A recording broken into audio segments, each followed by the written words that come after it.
Hello guys, welcome to my channel. Python को use करके एक सिंपल सा लॉगिन पेज कैसे क्रिएट कर सकते हैं वो आप लोग इस वीडियो के अंदर देखने वाले हैं। एक लॉगिन सिस्टम बनाने के लिए पहले जो हम लोगों को चाहिए वो है एक विंडो। तो मैं यहाँ विंडो बनाने के लिए टिकेंडर मॉड्यूल का यूज़ करूँगा। मैं इसको पहले इंपोर्ट कर लेता हूँ। मॉड्यूल को मैं इंपोर्ट करने के बाद इसको शॉर्ट नेम टीके दे रहा हूँ। आप लोग कुछ भी नाम दे सकते हैं। वेरिएबल का नाम रखा हूँ विंडो। मैं यहाँ पे टीके एंटर मॉड्यूल को कॉल करके टीके फंक्शन का यूज़ करूँगा, जो कि एक इंस्टेंस क्रिएट करके मेन विंडो बनाने में हेल्प करेगा। विंडो ऑब्जेक्ट के ऊपर मैं मेन लूप मेथड को कॉल करूँगा। मेन लूप मेथड किसी भी टीके एंटर एप्लीकेशन का हार्ट होता है। ये विंडो को तब तक रन करता रहता है जब तक मैं विंडो को मैनुअली क्लोज ना करूँ। मैं इसको एक बार रन करके देख लेता हूँ। फाइन गाइस, हम लोग का विंडो परफेक्टली काम कर रहा है। विंडो का एक टाइटल दूंगा मैं। विंडो टाइटल देने के लिए मैं यहाँ पे विंडो डॉट टाइटल टाइप करूँगा और विंडो का नाम रखूँगा लॉगिन सिस्टम। आप लोग भी यहाँ पे देख सकते हैं विंडो का नाम लॉगिन सिस्टम शो कर रहा है।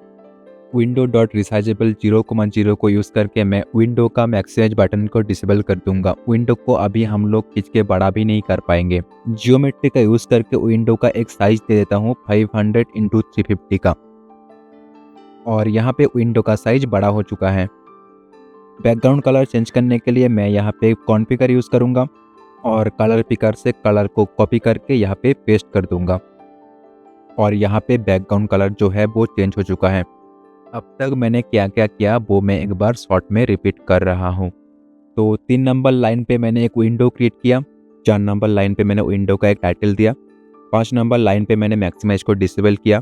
उसके बाद विंडो साइज सेट किया और एकदम लास्ट में मैंने विंडो का बैकग्राउंड कलर चूज़ करके सेट कर दिया। लॉगिन सिस्टम बनाने के लिए मैं पहले एक यूज़र नेम का टेक्स्ट बनाऊंगा। साइड में एक टेक्स्ट बॉक्स बनाऊंगा यूज़र नेम टाइप करने के लिए।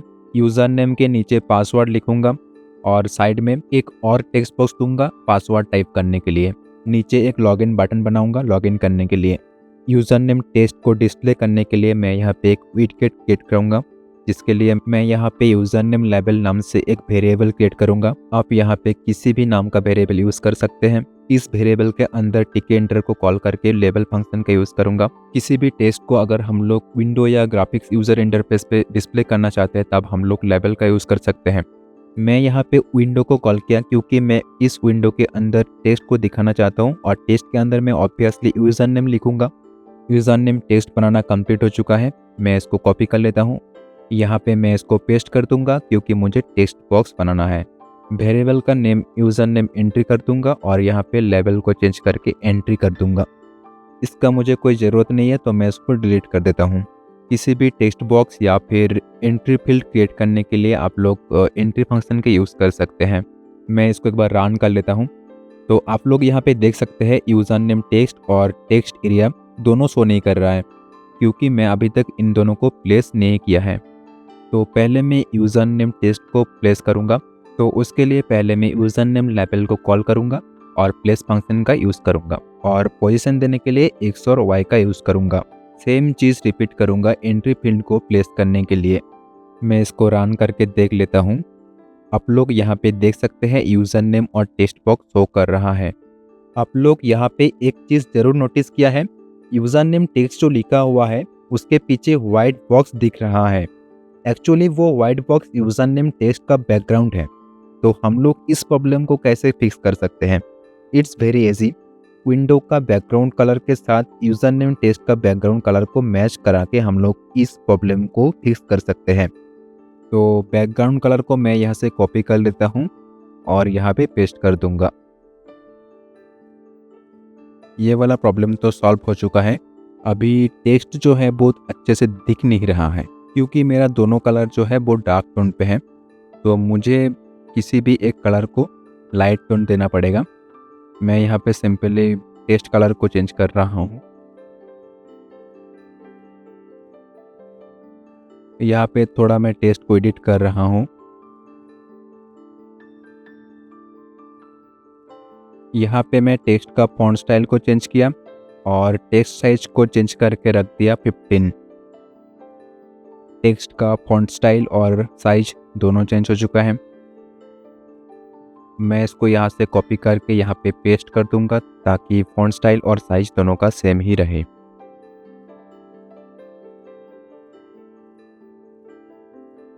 इन दोनों लाइन को मैं कॉपी करूंगा और यहाँ पे पेस्ट कर दूंगा। मैं यहाँ से यूज़र नेम को डिलीट कर दूंगा और पासवर्ड लिख दूंगा यहाँ पे। इसको हम लोग पासवर्ड टेस्ट और पासवर्ड एंट्री बॉक्स बनाने के लिए यूज़ कर लेंगे। मैं इसको एक बार रन करके दिखा देता हूँ आप लोगों को। यहाँ पे शो नहीं कर रहा है क्योंकि मैंने अभी इसको प्लेस नहीं किया है। मैं इसको प्लेस कर देता हूँ। इस लाइन को मैं कॉपी कर लेता हूँ, दोनों लाइन को यहाँ पे मैं पेस्ट कर दूंगा। मैं यहाँ पे फिर से सेम चीज़ करने वाला हूँ। यूज़र नेम को डिलीट करके यहाँ पे पासवर्ड लिख दूंगा। दोनों का वाई वैल्यू को मैं चेंज कर दूंगा ताकि पासवर्ड टेक्स्ट और पासवर्ड टेक्स्ट बॉक्स दोनों थोड़ा सा नीचे आ जाए। यहाँ पे पासवर्ड के जगह पे यूज़र नेम दिखा रहा है। मैं यहाँ पे टेक्स्ट को चेंज करके पासवर्ड कर दूंगा। अब सही है। यहाँ पे मैं जब पासवर्ड टाइप कर रहा हूँ तो पासवर्ड दिख रहा है, तो मैं इसको स्टार स्टार दिखाना चाहता हूँ। तो इसके लिए मैं जाऊँगा यहाँ पे और टाइप करूँगा सो इक्वल टू कोटेशन के अंदर स्टार। अब मैं जब यहाँ पे पासवर्ड टाइप करूँगा तो पासवर्ड के जगह पे स्टार दिखाई देगा। इस जगह पे मैं लॉगिन बटन को प्लेस करने वाला हूँ। तो पहले मैं लॉगिन बटन के नाम से एक वेरिएबल क्रिएट करूँगा। यहाँ पे मैं टिकेंटर को कॉल करूँगा और बटन एलिमेंट को क्रिएट करने के लिए मैं यहाँ पे बटन का यूज़ करूँगा। मेरा विंडो का नाम है विंडो, इसलिए मैं यहाँ पे विंडो टाइप करूँगा। बटन के ऊपर मैं टेक्स्ट दिखाना चाहता हूँ तो उसके लिए मैं यहाँ पे टेक्स्ट का यूज़ करूँगा।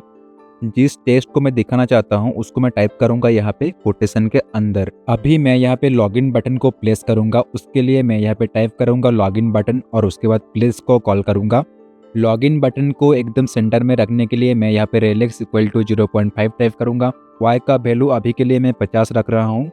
मैं यहाँ पे एंकर इक्वल टू सेंटर रख रहा हूँ। आप लोग रख भी सकते हैं, नहीं भी रख सकते हैं। मैं एक बार प्रोग्राम को रन करके आउटपुट चेक कर लेता हूँ। आप लोग यहाँ पे देख सकते हैं लॉगिन बटन कहाँ ऊपर आ चुका है, इसको नीचे लाना पड़ेगा। तो बटन को नीचे लाने के लिए मैं सिंपली यहाँ पे वाई का वैल्यू को चेंज करूँगा। बटन तो नीचे आ चुका है लेकिन थोड़ा और नीचे लाना पड़ेगा। वाई का वैल्यू को मैं यहाँ पे 225 कर देता हूँ। अभी सही है। अभी मैं यहाँ पे फॉन्ट स्टाइल और टेक्स्ट साइज को चेंज करूँगा जैसे पहले भी किया था। लॉगिन बटन को थोड़ा मैं बड़ा करना चाहता हूँ, इसके लिए मैं यहाँ पे हाइट और वाइथ का यूज़ करूँगा। हाइट को मैं यहाँ पे रख रहा हूँ 1 और वाइथ को मैं रखूँगा 10। अभी लॉगिन बटन दिखने में थोड़ा ठीक ठाक लग रहा है।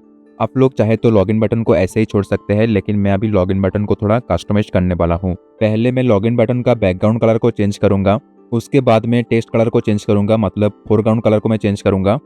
फोरग्राउंड कलर चूज़ करने के लिए मैं जाऊँगा गूगल क्रोम पे, कलर पिकर से कलर को चूज़ करूँगा और कलर कोड को कॉपी करके यहाँ पे पेस्ट कर दूँगा। आउटपुट चेक कर लेता हूँ एक बार। ये वाला कलर कॉम्बिनेशन थोड़ा सा भी अच्छा नहीं लग रहा है, इसको चेंज करना पड़ेगा। तो मैं क्या करूँगा, ये वाला जो फोरग्राउंड कलर है इसको मैं कॉपी करूँगा और बैकग्राउंड कलर पे पेस्ट कर दूँगा। फोरग्राउंड कलर को मैं यहाँ पे वाइट रखूँगा। आउटपुट चेक कर लेता हूँ।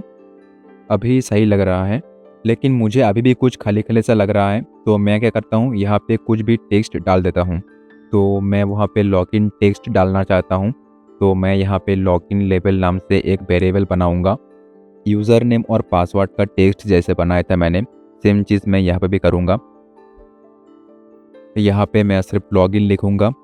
सेम तरीके से मैं बैकग्राउंड कलर को कॉपी पेस्ट करूँगा। सेम तरीके से मैं फोरग्राउंड कलर के लिए भी कलर पिकर से कलर कोड को कॉपी करके यहाँ पे मैं पेस्ट कर दूँगा। फॉन्ट स्टाइल और टेक्स्ट साइज को भी मैं यहाँ से कॉपी करके यहाँ पे पेस्ट कर दूँगा। टेक्स्ट साइज को मैं थोड़ा बड़ा करूँगा। टेक्स्ट पे मैं बोल्ड ऐड करूँगा। अब मैं लॉगिन लेबल को प्लेस करूँगा। लॉगिन लेबल को प्लेस करने के लिए सेम फार्मूला अप्लाई करूँगा। डॉट प्लेस ब्रैकेट के अंदर rel x equal to centre में लाने के लिए 0.5 कोमा देकर y इक्वल टू 75 और एक कोमा टाइप करूँगा और एंकर को मैं सेंटर पे सेट कर दूँगा। पोजीशन तो सही है, लेकिन टेक्स्ट का साइज थोड़ा बड़ा करना पड़ेगा। टेक्स्ट साइज को मैं यहाँ पे 25 कर देता हूँ। अब सही लग रहा है। वैसे तो एक सिंपल सा लॉगिन पेज बन के रेडी हो चुका है, लेकिन मैं थोड़ा एक्स्ट्रा करने वाला हूँ। मैं यहाँ पे एक लॉगिन क्रेडेंशियल डालने वाला हूँ। लॉगिन क्रेडेंशियल को बनाने के लिए मैं यहाँ पे लॉगिन फंक्शन का यूज़ कर रहा हूँ। और इसको डिफाइन करने के लिए मैं यहाँ पे DEF का यूज़ किया। मैं यहाँ पे 2 वेरिएबल बनाऊंगा। पहला वाला वेरिएबल पे मैं यूज़र नेम टाइप करूँगा और दूसरा वाला वेरिएबल के अंदर मैं पासवर्ड टाइप करूँगा। मैं पहले भी कह चुका हूँ, आप लोग वेरिएबल का नाम कुछ भी रख सकते हैं। मैंने अभी जो यूज़र नेम और पासवर्ड बनाया है वो सिर्फ टेक्स्ट और नंबर्स के अलावा कुछ भी नहीं है। मुझे मेंशन करके बताना पड़ेगा कि ये मेरा यूज़र नेम है और ये मेरा पासवर्ड है। मैं यहाँ पे इफ़ एल्स का यूज़ करूँगा। If user name entry dot get function का यूज़ करूँगा। Double equal to obviously user name ही होगा। पाइथन में डबल इक्वल का मतलब होता है 2 वैल्यू या 2 वेरिएबल को कंपेयर करना। यूज़र नेम एंट्री पे हम लोग जो भी टाइप करेंगे उसको यूज़र नेम के साथ कंपेयर करेगा। अगर मैच कर गया तो ही लॉगिन सक्सेसफुल होगा, नहीं तो लॉगिन फेल हो जाएगा। एंड टाइप करके मैं यहाँ पे पासवर्ड के लिए भी सेम कंडीशन रखूँगा। मैं यहाँ पे मैसेज बॉक्स मॉड्यूल का यूज़ करूँगा मैसेज को शो करवाने के लिए। अगर आप लोगों को मैसेज बॉक्स के नीचे रेड अंडरलाइन दिखाई दिया तो ऊपर जाके फ्रॉम टीके inter import message box type कर लेना, तो ये इशू सॉल्व हो जाएगा। लॉगिन सक्सेसफुल का पॉपअप विंडो शो करवाने के लिए मैं यहाँ पे शो इन्फो फंक्शन का यूज़ करूँगा। विंडो का एक टाइटल भी दूंगा, लॉगिन सक्सेस। पॉपअप विंडो पे आप लोग जो भी मैसेज शो करवाना चाहते हैं उसको आप लोग यहाँ पे टाइप करके यूज़र को दिखा सकते हैं। जैसे कि मैं यहाँ पे सक्सेसफुली लॉगिन का मैसेज शो करवाना चाहता हूँ, तो मैं यहाँ पे सिंपली सक्सेसफुली लॉगिन टाइप करूँगा, तो लॉगिन सक्सेसफुल होने के बाद ये मैसेज यूज़र को शो करेगा। अगर लॉगिन सक्सेसफुल नहीं हुआ तो उसके लिए मैं यहाँ पे एल्स का यूज़ करूँगा। फिर से मैं यहाँ पे मैसेज बॉक्स मॉड्यूल को कॉल करूँगा। एरर दिखाने के लिए शो एरर फंक्शन का यूज़ करूँगा। पॉपअप विंडो का एक टाइटल दूंगा और यहाँ पे छोटा सा एक मैसेज। स्क्रॉल करके मैं नीचे आके लॉगिन बटन वेरिएबल के अंदर मैं एक कमांड डालूंगा जो है लॉगिन का कमांड। अभी तक क्या क्या चेंजेस हुआ वो मैं एक बार रन करके दिखा देता हूँ आप लोगों को। चेंजेस आप लोग देख सकते हैं। एक बार मैं यूज़र नेम और पासवर्ड टाइप करके आप लोगों को दिखा देता हूँ कि लॉगिन हो रहा है कि नहीं। लॉगिन बटन पे क्लिक करते ही जो पॉपअप विंडो आना चाहिए वो भी परफेक्टली शो हो रहा है यहाँ पे। अगर मैं रॉन्ग पासवर्ड डाल के लॉगिन बटन पे क्लिक करूँ तो इनवैलिड लॉगिन का जो एरर मैसेज है वो भी परफेक्टली शो कर रहा है यहाँ पे। मैं एक काम करता हूँ, ये जो लॉगिन बटन है उसके ऊपर जब भी कर्सर जाएगा तो वो कर्सर चेंज हो जाएगा। तो इस इफेक्ट को डालने के लिए मैं यहाँ पे लॉगिन बटन के अंदर cursor equal to hand two कर देता हूँ और यहाँ पे कर्सर चेंज हो चुका है। अगर आप लोगों को कोडिंग से रिलेटेड किसी भी टॉपिक के ऊपर वीडियोस चाहिए तो आप लोग उस टॉपिक को कमेंट सेक्शन में कमेंट कर सकते हैं। मैं उस टॉपिक के ऊपर वीडियोस बनाने का कोशिश करूँगा। मैं आप लोगों को एक बोनस टिप्स देना चाहता हूँ की बाइंडिंग को लेकर। तो मैं यहाँ पे एंटर की को बाइंड करूँगा लॉगिन करने के लिए। पहले मैं एक इवेंट ऑर्गेनाइज करने वाला हूँ, उसको डिफाइन करने के लिए DEF और ऑन इंटरप्रेस के नाम से एक इवेंट ऑर्गेनाइज करूँगा मैं। ऑब्वियसली मैं यहाँ पे लॉगिन फंक्शन को ऐड करूँगा क्योंकि मुझे एंटर दबाते ही लॉगिन चाहिए। जिस विंडो पे मुझे की बाइंड करना है उस विंडो का नाम मैं यहाँ पे टाइप करूँगा। मेरे पास एक ही विंडो है और उसका नाम भी है विंडो, इसीलिए मैं यहाँ पे विंडो टाइप किया। डॉट देकर बाइंड टाइप करूँगा और यहाँ पे मैं ब्रैकेट के अंदर डबल कोटेशन देकर इस तरीके से मैं यहाँ पे अपना की को टाइप करूँगा। यहाँ पे रिटर्न जो है वो एंटर की को डिनोट करता है। कोमा देकर मैं यहाँ पे डिफाइन किया हुआ ऑन इंटरप्रेस इवेंट को ऐड करूँगा और ये रहा फाइनल आउटपुट। और यहाँ पे आप लोग देख सकते हैं इंटर प्रेस करते ही मेरा लॉगिन भी सही से हो रहा है। तो आज का ट्यूटोरियल मैं यहीं पे ही ख़त्म करता हूँ। आई होप आप लोगों को ये वाला वीडियो बहुत पसंद आया है। अगर वीडियो पसंद आया है तो वीडियो को लाइक करना और चैनल को सब्सक्राइब करना मत भूलना। कुछ दिनों से मैं किसी काम से बिजी था, इसीलिए रेगुलरली वीडियो अपलोड नहीं कर पा रहा था। नेक्स्ट टाइम से मैं वीकली एक वीडियो डालने की कोशिश करूँगा। बहुत जल्द मिलेंगे और एक नए ट्यूटोरियल के साथ। तब तक के लिए गुड बाय।